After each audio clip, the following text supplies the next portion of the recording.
और आज हमारे बीच हैं श्री लक्ष्मण जी खिदानी, जो कि कई धार्मिक संगठनों से हैं और साथ ही साथ सिंध सेंटर पंचायत के जनरल सेक्रेटरी हैं, भाजपा से भी जुड़े हुए हैं। बहुत सारे सवाल उनके सामने रखे गए। 40,000 ऐसे NGOs हैं जो भारत में भारतीय संस्कृति के खिलाफ काम कर रहे हैं।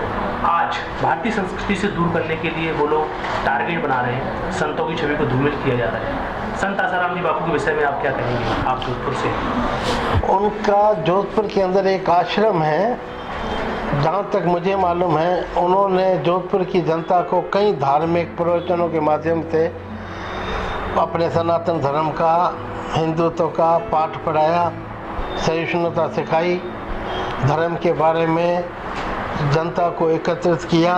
उन्होंने सभी को धर्म के बारे में ज्ञान दिया। सबसे अहम काम जो इन्होंने हाल ही में किया है, जो वैलेंटाइन डे होता है, उसका जो प्रचार प्रसार पाश्चात्य सभ्यता वाले यहाँ पे कर रहे थे, उसका तोड़ इन्होंने जो कि फादर्स मदर डे, पितृ पूजा करके मनाया जाए। डॉक्टर सुब्रमण्य स्वामी ने भी बहुत बार अपने वक्तव्यों में जिक्र किया है कि संत आसाराम जी बापू ने जो आदिवासी क्षेत्रों में धर्मांतरण के कार्यों को रोका है, ऐसी मिशनरियों के जो चल रहे अटैक प्रहार हिंदू धर्म के ऊपर उनको रोका है, इसीलिए आज इनको टारगेट बनाया गया। आपको क्या लग रहा है? ये वाकई में ये एजेंसियां जो NGO बाहर के पैसों से चलती हैं, विदेशों के पैसों से, उनके पास फंड्स की कमी नहीं होती। एक अकेला आदमी आसाराम जी कितना प्रयास कर सकता है और उसके फॉलोअर उसमें कितना साथ देंगे और वो कितना मजबूती से पेश आएगा, वो अगर इनको मालूम पड़ जाता है तो उस हिसाब से उनका जो कार्य क्षेत्र बढ़ जाता है और वो उस हिसाब से हमला करते हैं। आज भी लगता है इसी हमले का शिकार आसाराम जी बापू हैं, जो आज जेल में हैं। मैं आपको भारत की IB की रिपोर्ट बता देता हूँ कि इन NGOs को एक साल में 100 अरब से ज़्यादा भारत में फंड आता है। अब यहाँ की मीडिया दिखाती है कि संत आसाराम जी बापू के ऊपर पास इतनी करोड़ों की संपत्ति है। अब ये इतना बड़ा फंड लेके आज भारतीय संस्कृति को तोड़ने के लिए काम कर रहे हैं, फिर भी मीडिया के माध्यम से उसको ऐसा प्रेजेंट किया जाता है कि उनकी संपत्ति है। आपको क्या लग रहा है?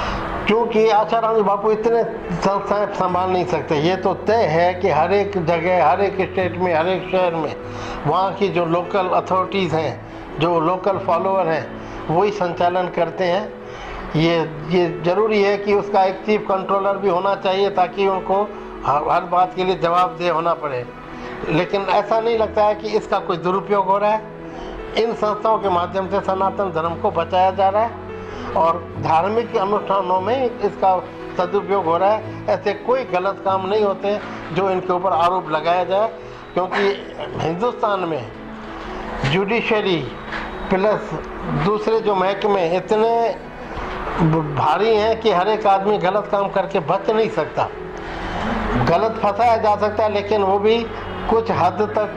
अब 3 साल हो गए, अभी तक उनको व्हील चेयर पे वो आ चुके हैं। अभी तक कोई ना ठोस साक्ष्य पुलिस कोर्ट के सामने रख पाई है, ना कोर्ट समाज को दे पाई है। क्या लग रहा है आपको, ऐसी स्थिति हो गई है? ये सब जो प्रिलिमिनरी रिपोर्ट दर्ज होती है, उसमें रिपोर्ट दर्ज करने वाले की जो कॉन्स्पिरेसी होती है, वो चाहते हैं कि इनकी जमानत नहीं हो।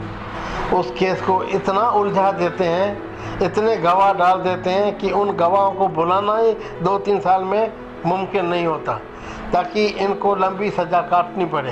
भले पॉक्सो एक्ट की बोला जाता है कि कम से कम सज़ा 3 साल की होती है। आज 3 साल उन्हें मात्र जांच पड़ताल के लिए रखा गया है जेल में। तो ये सबसे बड़ा दुर्भाग्य है कि जांच जो मशीनरी है वो इतनी इफेक्टिव नहीं है और निर्दोष उस जांच के अधूरे होने की वजह से जेलों में अपने यातना भुगत रहे हैं। अगर जांच एजेंसियां सही हों और समय पे न्याय मिले तो ऐसे निर्दोषों को फिर जेल में ज़्यादा रहने की ज़रूरत नहीं है। कई सालों से आप बीजेपी से जुड़े हुए हैं, आज आप भारत के समाज को क्या संदेश देना चाहेंगे बीजेपी की ओर से? समाज को धर्म अपना जो है उसके हिसाब से चलना चाहिए। अपनी ड्यूटी में हर बात का, ये जो अपने धर्म के अनुसार सिखाया गया है, कभी भी अधर्म का साथ न दो। धर्म का रास्ता जरूर कठिन है, लेकिन अंत जब विजय वहीं होगी।